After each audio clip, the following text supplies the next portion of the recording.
चलो तो फिर अगला क्वेश्चन डिस्कस करते हैं। अगला क्वेश्चन जो आपके सामने लिखा गया है TFR 2023 एनालिसिस के टॉपिक में आया था, लेकिन ये पार्ट बी का क्वेश्चन है। पार्ट बी मतलब ये क्वेश्चन जो है वो ट्रू या फॉल्स है। तो अगर ये स्टेटमेंट ट्रू है जो हमें दी गई है क्वेश्चन में, तो हमें उसकी रीजनिंग देनी पड़ेगी, और अगर फॉल्स है तो हमें काउंटर एग्जाम्पल देना पड़ेगा। तो चलिए इस क्वेश्चन को शुरू करते हैं। इस क्वेश्चन में हमें क्या दिया गया है, ए एंड बी तो सबसेट दिए हुए एक्स के, जहां एक्स क्या है, एक्स कॉमा डी एक मैट्रिक्स स्पेस आपको दिया गया such that A intersection B empty दिया हुआ है, मतलब ए एंड बी डिसजॉइंट दिए हुए।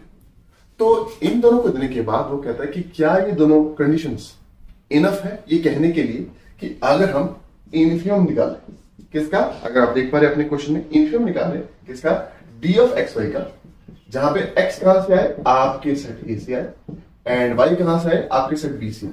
कहते हैं जी इन दोनों कंडीशंस के होते ही ये इन्फिमम जीरो निकल के आएगा। अनफॉर्चुनेटली ये स्टेटमेंट सही नहीं, ये फॉल्स स्टेटमेंट है। फॉल्स कैसे है, तो आपको अगर फॉल्स कहना है तो इसको आपको काउंटर एग्जांपल देना पड़ेगा। बहुत आसान काउंटर एग्जांपल, आप क्या कीजिए, एक्स को ले लीजिए आर और डी को ले लीजिए यूजुअल मैट्रिक्स। इजी, ठीक है। अब जैसे आप ये फिक्स करेंगे, अब आप ए और बी फिक्स कीजिए। देखिए सेट ए को हम लेने जा रहे हैं set containing 1 by n such that n belonging to naturals, सही, और सेट बी को हम लेने जा रहे हैं सेट कंटेनिंग 0।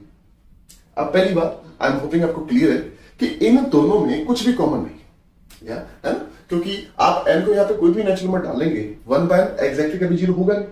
हेंस इन दोनों सेट्स में कुछ भी कॉमन नहीं है, मतलब हमारे जो गिवन कंडीशंस है वो सेटिस्फाई हो रही है।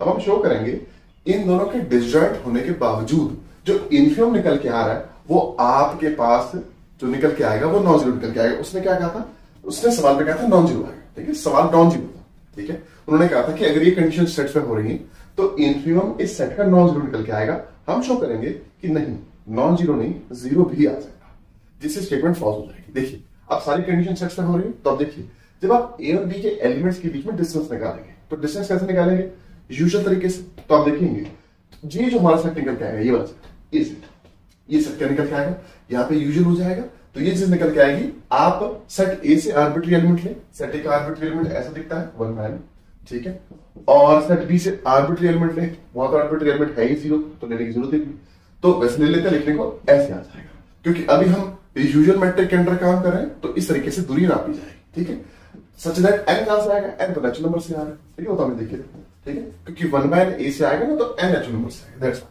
अब आप जानते हैं ये सेट तो आपके पास केवल 1 by n ही बच जाएगा, सही, और हम जानते हैं ये जो सेट है, इस सेट का जो इन्फिमम है वो 0 निकल के आता है, राइट, जिससे इस सेट का जो इन्फिमम है इक्वल टू 0 आ चुका है ए और बी के डिसजॉइंट होने के बावजूद। हेंस हमारा जो ये स्टेटमेंट है वो इस केस में फॉल्स निकल के आएगी। वी पॉसिबली होप कि ये पूरी डिस्कशन आपको अच्छे से समझाई होगी। अब हम आगे चलते हैं और अगले क्वेश्चंस को डिस्कस करते हैं।